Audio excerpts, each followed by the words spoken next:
بدلہ لیں گے جنہوں نے اہل ایمان کے ساتھ یہ کچھ کیا. دنیا میں ٹھیک ہے کھلی چھٹی ہے، لیکن آخرت میں پکڑے جائیں گے.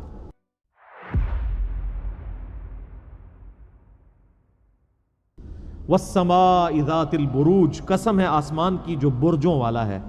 والیوم الموعود، اور اس دن کی جو وعدے کا دن ہے یعنی قیامت کا دن. وشاہد ومشہود، اور حاضر ہونے والے دن کی اور اس کی جس کے پاس حاضر ہوں گے، یعنی قیامت کے دن کی اور قیامت کے دن کا مالک یوم الدین، سب کی قسم. قتل اصحاب الاخدود، مارے گئے کھائی کھودنے والے. حالانکہ مارے کون گئے تھے؟ جو کھائی میں پھینکے گئے تھے. اللہ نے کہا وہ نہیں مرے، وہ تو زندہ ہیں. شہید تو مرتا نہیں ہے نا. وَلَا تَقُولُوا لِمَنْ يُقْتَلُ فِي سَبِيلِ اللَّهِ أَمْوَاتٌ، مت کہا کرو مردہ جو اللہ کی راہ میں مارے جائے، وہ تو اللہ کے حضور زندہ ہے. اللہ فرمایا مارے گئے اصحاب الاخدود، جنہوں نے وہ گڑھے کھودے تھے. النار ذات الوقود، جبکہ وہ آگ بڑے ایندھن والی تھی. اذ ہم علیہا قعود، جب وہ اس کے کنارے پر بیٹھے ہوئے، یعنی یہ منظر دیکھ رہے تھے اہل ایمان کو آگ میں جلایا جا رہا ہے اور وہ انجوائے کر رہے ہیں. وَلِعَوْذُ بِاللَّهِ. وَهُمْ عَلَى مَا يَفْعَلُونَ بِالْمُؤْمِنِينَ شُهُودٌ، اور جو کچھ اہل ایمان کے ساتھ سلوک کر رہے تھے وہ وہاں پہ بیٹھ کے اس پر گواہ تھے.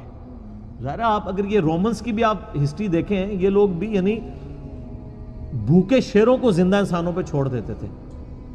آپ یوٹیوب پہ جا کے دیکھیں نا کہ کیا کیا طریقے انسانوں کو اذیت اور عذاب دینے کے ان لوگوں نے ڈیوائز کیے ہوئے تھے. تو یہ بھی ایک طریقہ تھا تکلیف دینے کا. خود کرسیوں پہ بیٹھ جاتے تھے اور ان کے سامنے یہ منظر ہوتا تھا کہ اہل ایمان کو جلایا جا رہا ہے.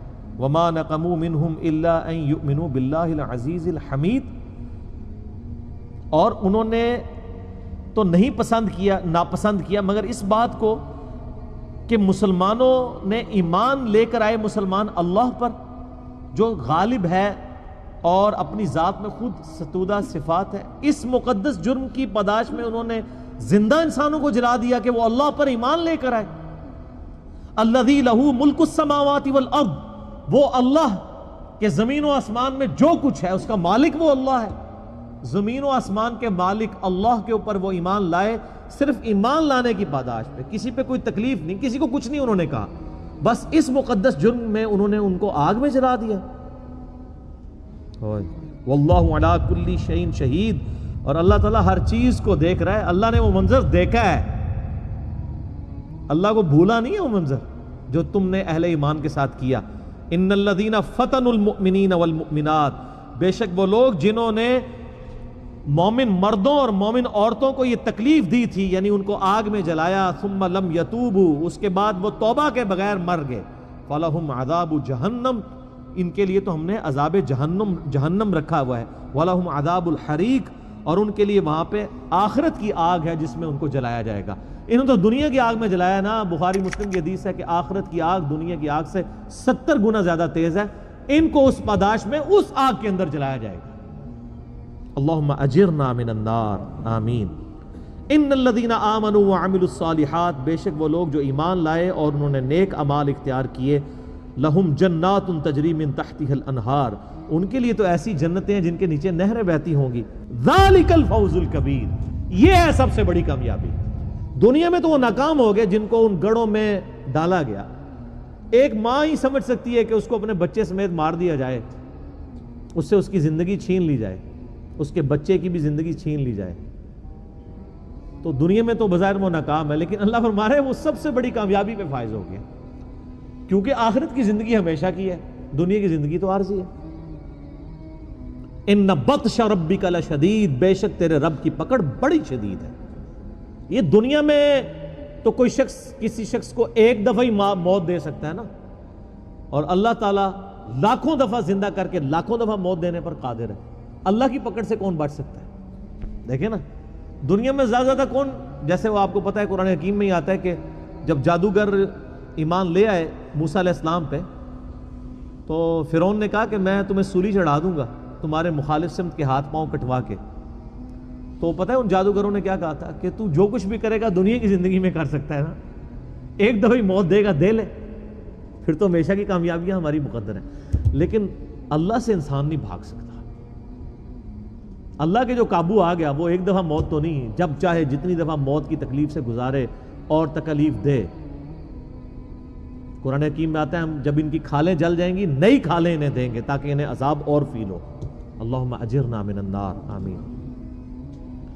انہ ہوا یبدی و یعید، بے شک پہلی دفعہ بھی اس نے پیدا کیا اور دوبارہ بھی وہی پیدا کرے گا، وہ قادر ہے۔ پہلی دفعہ کسی کام کو کرنا مشکل ہوتا ہے، دوبارہ کرنا تو مشکل نہیں ہوتا۔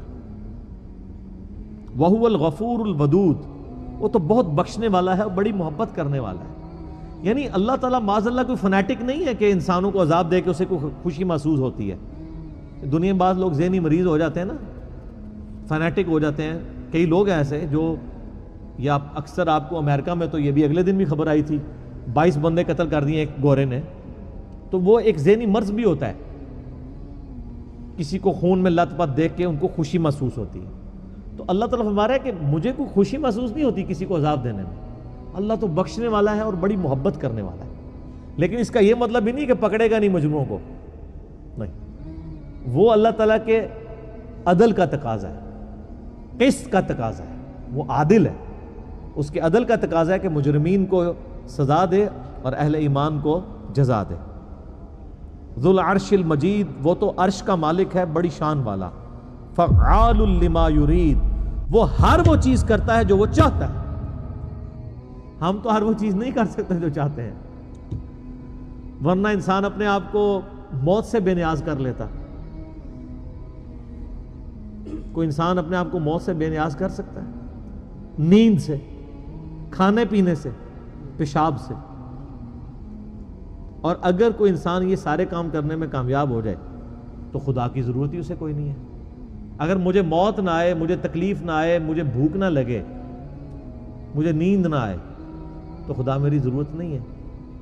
اللہ نے یہ کمزوریاں انسان میں رکھی اس لیے تاکہ انسان کو اپنی کمزوریوں کا احساس ہو کہ 24 گھنٹے میں ایک دفعہ نہیں سو گے، اگلے 24 گھنٹے تم پرفارم ہی نہیں کر سکتے۔ وہ اللہ ہی لا تأخذہ سنۃ ولا نوم، نہ اسے نیند آتی ہے نہ اونگ۔ اب یہ ہے کہنے کو تو بڑا سمپل سا جملہ ہے، لیکن اس میں قیامت مضمر ہے کہ نیند نہ آنا، اونگ نہ آنا۔ کوئی دنیا کا دلیر سے دلیر آدمی بڑا میڈیکلی فٹ بھی ہو، 2 دن اسے جگراتے پہ رکھے نا، پھر اسے آپ تھوڑا سا کام کہیں، وہ چلتے چلتے بھی اونگ کے گر پڑے گا۔ یہ کمزوری ہے انسان کے ساتھ اٹیچ، لیکن جنت میں اللہ تعالیٰ نے یہ ساری کمزوریاں دور کر دی۔ صحیح مسلم میں حدیث، اب جنتی جنت میں داخل ہوں گے تو فرشتہ ندا کرے گا اللہ کی طرف سے، جنتیوں تمہیں مبارک ہو، آج کے بعد تمہیں موت نہیں آئے گی، ہمیشہ زندہ رہو گے۔ آج کے بعد تم بوڑھے نہیں ہوگے، ہمیشہ جوان رہو گے۔ آج کے بعد تم کبھی بیمار نہیں پڑو گے، ہمیشہ تندرست رہو گے، اور عمر بھی 30 سال ہمیشہ رہے گی۔ اور چوتھی چیز تو بہت اعلیٰ ہے کہ اب تم سے رب کبھی ناراض نہیں ہوگا، ہمیشہ راضی رہے گا۔ یعنی جنت میں کوئی ایسی چیز ہے ہی نہیں کہ جس سے آپ کو یہ ٹینشن ہو۔ دنیا میں تو انسان 10 دفعہ سوچتا ہے یار یہ کیا اللہ ناراض نہ ہو جائے۔ جنت میں کوئی ایسی چیز نہیں جہاں آپ کو یہ سوچنا پڑے کہ یہ کرنے سے ناراض ہی نہ ہو جائے۔ دنیا میں سونا حرام، جنت میں حلال۔ دنیا میں ریشم حرام، جنت میں حلال۔ دنیا میں 4 سے زیادہ بیویاں حرام، جنت میں بے شمار۔ جن کی شادی نہیں ہوئی تو جنت کی فکر کریں۔ ٹھیک ہو گیا؟ اللہ جو چاہتا ہے کرتا ہے، اور اللہ کا یہ کرنا اتنا کامل ہے کہ وہ پابند بھی کسی کا نہیں۔ سورہ الانبیاء میں ایک بڑی کریٹیکل آیت ہے، مسئلہ تقدیر میں جو کئی ایشوز ہیں ان کا جواب صرف وہی آیت ہے، لا یسأل عما یفعل وہم یسألون۔ اللہ کو کوئی پوچھ نہیں سکتا جو وہ کرتا ہے، اور اللہ ہر ایک کو پوچھ سکتا ہے کہ اس نے یہ کیوں کیا۔ ول آف گاڈ کو کوئی چیلنج نہیں کر سکتا۔ کوئی نہیں کہہ سکتا کہ اے اللہ تو نے اولاد کی پیدائش کا ذریعہ عورت کو کیوں بنایا، مرد کو کیوں نہیں بنایا۔ انصاف تو یہ تھا ایک دفعہ عورت کو بنایا جاتا تو ایک دفعہ مرد کو۔ یہ اللہ کی تقسیم ہے، ول آف گاڈ، اس کو بین کیا گیا، اس پہ کلام نہیں کرنا۔ گیون سرکمسٹانسز میں تو سوال ہو سکتا ہے، ول آف گاڈ کو نہیں آپ چیلنج کر سکتے۔ لا یسأل عما یفعل، اللہ کو کوئی نہیں پوچھ سکتا اس نے کیوں کیا ایسا۔ اللہ چاہتا بغیر پیغمبروں کے بھی ہدایت دے سکتا تھا، تو اللہ نے پیغمبروں کا وسیلہ کیوں رکھا، اللہ کو نہیں پوچھ سکتا۔ اب چونکہ اس نے پیغمبروں کو وسیلہ بنایا اللہ تک پہنچنے کا، اب جس نے اللہ تک پہنچنا ہے اس نے پیغمبروں کے پیٹرن پہ پہنچنا ہے۔ جو پیغمبروں کے راستے سے ہٹ کے اللہ تک پہنچا، چاہے وہ کتنا ہی اچھا کوئی عمل کر دے، 0 سے ملٹیپلائی ہو جائے گا۔ رول ماڈل پروفٹ کی ذات ہوگی صلی اللہ علیہ وآلہ وسلم۔ حل اتاک حدیث الجنود، کیا تمہارے پاس ان بڑے لشکروں کی خبر آئی؟ فرعون و سمود، فرعون کی اور سمود کی۔ حضرت موسیٰ علیہ السلام کے مخالفین فرعونی اور صالح علیہ السلام کی قوم سمود جنہوں نے اپنے وقت کے پیغمبروں کا انکار کیا، بڑے بڑے لشکروں والے تھے، کس طرح اللہ نے ان کو الٹ کے رکھ دیا، عذاب دنیا کی زندگی میں دیا۔ بل الذین کفروا فی تکذیب، بلکہ یہ کافر تو جھٹلانے میں مصروف ہیں۔ کافر سے مراد جو بھی حق بات سے اناد کر دے، چاہے وہ مسلمان ہو، کلمہ گو ہو یا بغیر کلمہ گو۔ واللہ من ورائہم محیط، اور اللہ تعالیٰ تو ان کو ہر طرف سے گھیرے ہوئے ہے۔ یہ تو اللہ کو جھٹلائے بیٹھے ہیں اور اللہ اتنا چھایا ہوا ہے کہ ہر طرف سے گھیرے ہوئے ہیں۔ واقعی گھیرا ہوا، انسان اللہ سے بھاگ سکتا ہے؟ زیادہ کوئی اپنے آپ کو مار لے گا نا، وہ پھر زندہ کر لے گا، اللہ سے کوئی نہیں بھاگ سکتا۔ اس لیے الٹیمیٹلی رائے یہ ہے کہ اللہ کے دامن میں پناہ لے لی جائے۔